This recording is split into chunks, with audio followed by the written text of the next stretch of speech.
आप सब मेरे ऑनलाइन भाई बहनों को एक बार फिर से जय मसीह की। परमेश्वर ने हम सबको जीवित रखा, एक बार फिर से मिलने का मौका दिया, इसके लिए प्रभु का धन्यवाद करेंगे। आइए उसके वचन को ग्रहण करने से पहले छोटी सी प्रार्थना करते हैं। धन्यवाद धन्यवाद धन्यवाद है महान और जीवित परमेश्वर, तेरे पवित्र नाम को धन्यवाद प्रभु जी। प्रभु तूने इकलौता बेटा दिया प्रभु, प्रभु यीशु नाम दिया प्रभु, जो स्वर्ग से उतर कर प्रभु हम लोगों के लिए, इन पापी मनुष्यों के बीच में इस धरती पर आया प्रभु यीशु ने प्रभु जी हमारे लिए, हमारी गलतियों के लिए, हमारी चंगाई के लिए, हमारी परेशानी के लिए, हमारे दुखों के लिए, हमारी बीमारियों के लिए अपना पवित्र लहू बहाया। वो निष्पाप होकर भी कलंकित बना ताकि हम उद्धार पा सकें, हम उसके पीछे चल सकें।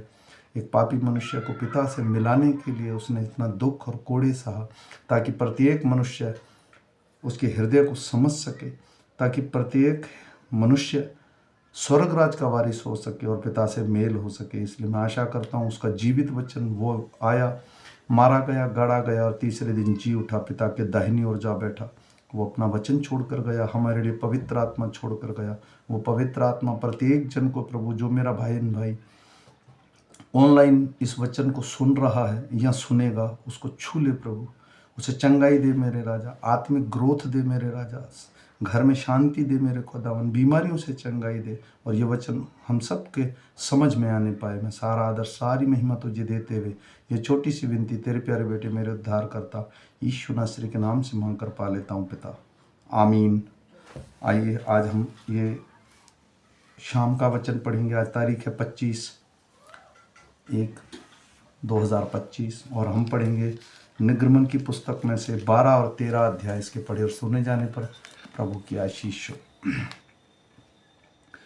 फिर मूसा ने मिस्र देश में मूसा और हारून से कहा, यह महीना तुम लोगों के लिए आरंभ का ठहरे, अर्थात वर्ष का पहला महीना यही ठहरे। इज़राइल की सारी मंडली ने इस प्रकार कहो, इस महीने के 10वें दिन को तुम अपने अपने पितरों के घराने के अनुसार घराने पीछे एक एक मेमना ले रखो, और यदि किसी के घराने में एक मेमना खाने के लिए मनुष्य कम हो तो वह अपने सबसे निकट रहने वाले पड़ोसी के साथ प्राणियों की गिनती के अनुसार एक मेमना रख ले, और तुम हर एक के खाने के अनुसार मेमने का हिसाब रखना। तुम्हारा मेमना निर्दोष और 1 वर्ष का नर हो, और उसे चाहे भेड़ों में से लेना, चाहे बकरियों में से, और इस महीने के 14वें दिन तक उसे रख छोड़ना। और उस दिन गोधूली के समय इज़राइल की सारी मंडली के लोग उसे बलि करें। तब वे उसके लहू में से कुछ लेकर जिन घरों में मेमने को खाएंगे उनके द्वार के दोनों अंगलों और चौखट के सिरों पर लगाएं, और वे उसे मांस को उसी रात आग में भूनकर अख़मीरी रोटी और कड़वे साग पात के साथ खाएं। उसके सिर, पैर और आंतड़ियों समेत आग में भूनकर खाना, कच्चा या जल में कुछ भी पकाकर ना खाना, और उसमें से कुछ भी सवेरे तक ना रहने देना, और यदि कुछ सवेरे तक रह भी जाए तो उसे आग में जला देना। और उसके खाने की विधि है, कमर बांधे, पाँव में जूती पहने और हाथ में लाठी लिए हुए उसे फुर्ती से खाना। यह तो यहोवा का पर्व होगा, क्योंकि उसी रात को मैं मिस्र देश के बीच में होकर जाऊंगा, और मिस्र देश के क्या मनुष्य क्या पशु सब के पहलुओं को मारूंगा, और मिस्र के सारे देवताओं को भी दंड दूंगा। मैं यहोवा हूँ। और जिन घरों में तुम रहोगे उन पर वह लहू तुम्हारे लिए चिन्ह ठहरेगा, अर्थात मैं उस लहू को देखकर तुमको छोड़ जाऊंगा। और जब मैं मिस्र देश के लोगों को मारूंगा तब वह विपत्ति तुम पर ना पड़ेगी और तुम नष्ट ना होंगे, और वह दिन तुमको स्मरण दिलाने वाला ठहरेगा, और तुम उसको यहोवा के लिए पर्व करके मनाना। वह दिन तुम्हारी पीढ़ियों में सदा की विधि जानकर पर्व माना जाए। 7 दिन तक अख़मीरी रोटी खाया करना, और उसमें पहले ही दिन अपने अपने घर में अख़मीरी रोटी खमीर हटा देना, वरन जो कोई पहले दिन से लेकर 7वें दिन तक कोई खमीर की वस्तु खाए वह प्राणी इज़राइलियों में से नष्ट किया जाए। पहले दिन एक पवित्र सभा और 7वें दिन भी एक पवित्र सभा करना। उन दोनों दिनों में कोई काम न किया जाए, केवल जिस प्राणी का जो खाना हो उसके काम करने की आज्ञा है। इसलिए तुम बिना खमीर की रोटी का पर्व मनाना, क्योंकि उसी दिन मानो मैंने तुमको दल दल करके मिस्र देश से निकाला है। इसी कारण वह दिन तुम्हारी पीढ़ियों में सदा की विधि जानकर माना जाए। पहले महीने के 14वें दिन की सांझ से लेकर 21वें दिन की सांझ तक तुम अखमीरी रोटी खाया करना। 7 दिन तक तुम्हारे घरों में कुछ भी खमीर ना रहे, वरन जो कोई किसी खमीरी वस्तु को खाए, चाहे वह देशी हो या परदेशी, वह प्राणी इजरायलियों की मंडली में से नष्ट किया जाए। कोई खमीरी वस्तु ना खाने अपने सब घरों में बिना खमीर की रोटी खाया करना। तब मूसा ने इजरायलियों के सब पुरानियों को बुलाकर, तुम अपने अपने कुल के अनुसार एक एक मेमना अलग करके रखो और फसह का पशु बलि करना, और उसका लहू को जो तसले में होगा उसे जूफे में से एक जूफा डुबोकर उसे तसले में के लहू से चौखट के सिरे पर और दोनों अंगुलों पर लगाना। और भोर तक तुम में से कोई घर से बाहर ना निकले, क्योंकि यहोवा देश के बीच में से होकर मिस्रियों को मारता जाएगा। इसलिए जहाँ जहाँ वह चौखट के सिरे और दोनों अंगुलों पर वह लहू देखेगा, वहाँ वहाँ उस द्वार को छोड़ जाएगा, और नाश करने वाले को तुम्हारे घरों में मारने के लिए ना जाने देगा। फिर तुम इस विधि को अपने और वंश के लिए सदा की विधि जानकर माना करो। जब तुम इस देश में जिस यहोवा कहने के तो अनुसार तुमको देगा प्रवेश करो, तब यह काम किया करना। और जब तुम्हारे बच्चे तुमसे पूछे इस काम में तुम्हारा क्या मतलब है, तब तुम उनको यह उत्तर देना, यहोवा ने जो मिस्रियों के मारने के समय मिस्री में रहने वाले हम इजरायलियों के घरों को छोड़कर हमारे घरों को बचाया, इसी कारण उसके फसह के यह बलिदान किया जाता है। तब लोगों ने सर झुकाकर दंडवत की। इजरायलियों ने जाकर जो आज्ञा यहोवा ने मूसा और हारून को दी थी उसी के अनुसार किया। ऐसा हुआ कि आधी रात के यहोवा ने मिस्र देश में सिंहासन पर विराजने वाले फिरौन से लेकर गड्ढे में पड़े हुए बंधुए तक सबके पैलोठों को, वरन पशुओं तक के सब पैलोठों को मार डाला। और फिरौन रात ही को उठ बैठा और उसके सब कर्मचारी, वरन सारे मिस्र उठे, और मिस्र में बड़ा हाहाकार मचा, क्योंकि एक भी ऐसा घर न था जिसमें कोई मरा ना हो। तब फिरौन ने रात ही रात में मूसा और हारून को बुलाकर कहा, तुम इजरायलियों समेत मेरी प्रजा के बीच में से निकल जाओ और हमारे अपने कहने के अनुसार जाकर यहोवा की उपासना करो। अपने कहने के अनुसार अपनी भेड़ बकरियों और गाय बैलों को साथ ले जाओ और मुझे आशीर्वाद दे जाओ। मिस्री जो कहते थे हम तो सब मर मिटे हैं, उन्होंने इजरायली लोगों पर दबाव डाला, कहा देश में से झटपट निकल जाओ। तब उन्होंने एक गुंधाए आटे को बिना खमीर दिए हुए कठौती समेत कपड़ों में बांधकर अपने अपने कंधे पर डाल लिया। इजरायलियों ने मूसा के कहने के अनुसार मिस्रियों के सोने चांदी के गहने और वस्त्र मांग लिए, और यहोवा ने मिस्रियों को अपनी प्रजा के लोगों पर ऐसा दयालु किया कि उन्होंने जो मांगा वह सब उनको दिया। इस प्रकार इजरायलियों ने मिस्रियों को लूट लिया। तब इजरायली रामसेस से कूच करके सुकोत को चले, और बाल बच्चों को छोड़ वे कोई 6 लाख पैदल चलने वाले पुरुष थे, और उसके साथ मिली जुली एक भीड़ गई, और भेड़ बकरियां, गाय बैल, बहुत से पशु भी साथ गए। और जो गूंधा आटा वे मिस्र से साथ ले गए थे, उन्होंने उनको बिना खमीर दिए हुए रोटियां बनाई, क्योंकि वे मिस्र में से ऐसे बरबस निकल गए कि उन्होंने अवसर भी ना मिला कि मार्ग में खाने के लिए कुछ पका सके। इसी कारण वह गूंधा हुआ आटा बिना खमीर का था।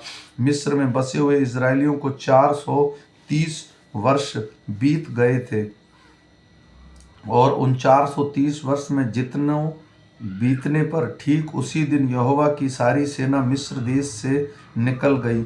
यहोवा इजरायलियों को मिस्र देश से निकाल लाया, इस कारण वह रात उसके निमित्त मानने के योग्य है। यह यहोवा की वही रात है जिसका पीढ़ी पीढ़ी में मानना इजरायलियों के लिए अवश्य है। फिर यहोवा ने मूसा और हारून से कहा, पर्व की विधि यह है कि कोई परदेशी उसमें से न खाए, पर जो कोई किसी का मोल लिया हुआ दास हो और तुम लोगों में उसका खतना किया हो, वह उसमें से खा सकेगा।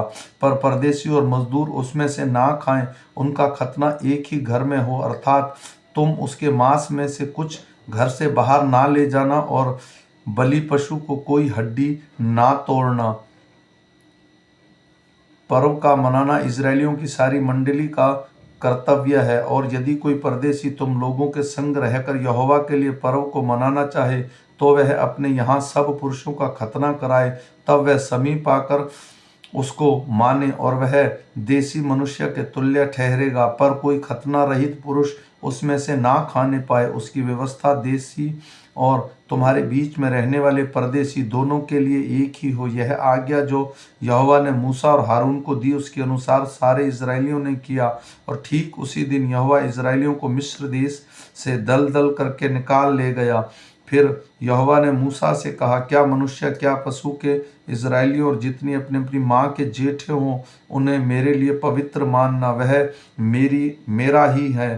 फिर मूसा ने लोगों से कहा, इस दिन का स्मरण करो जिससे तुम लोग दास्तव के घर अर्थात मिस्र से निकाल आए हो, और यहोवा तुमको वहां से अपने हाथों के बल से निकाल लाया है। इसमें अख़मीरी रोटी ना खाई जाए। अबीब के महीने में आज तक के दिन तुम निकले हो, इसलिए जब यहोवा तुमको कनानी, हित्ती, एमोरी, हिब्बी और यूबीसी लोगों के देश में पहुंचाएगा जिसे देने की उसने तुम्हारे पुरखाओं के साथ शपथ खाई थी और जिसे दूध और मधु की धाराएं बहती हैं, तब तुम इसी महीने में पर्व मनाना। 7 दिन तक अख़मीरी रोटी खाया करना और 7वें दिन यहोवा के लिए पर्व मनाना। इन 7 दिनों में अख़मीरी रोटी खाई जाए, वरन तुम्हारे देश भर में ना खमीरी रोटी ना खमीर तुम्हारे देखने में आए। और उस दिन तुम अपने अपने पुत्रों को यह कह के समझा देना कि वह उसी काम के कारण करते हैं जो यहोवा ने हमारे मिस्र से निकल आने के समय हमारे लिए किया था।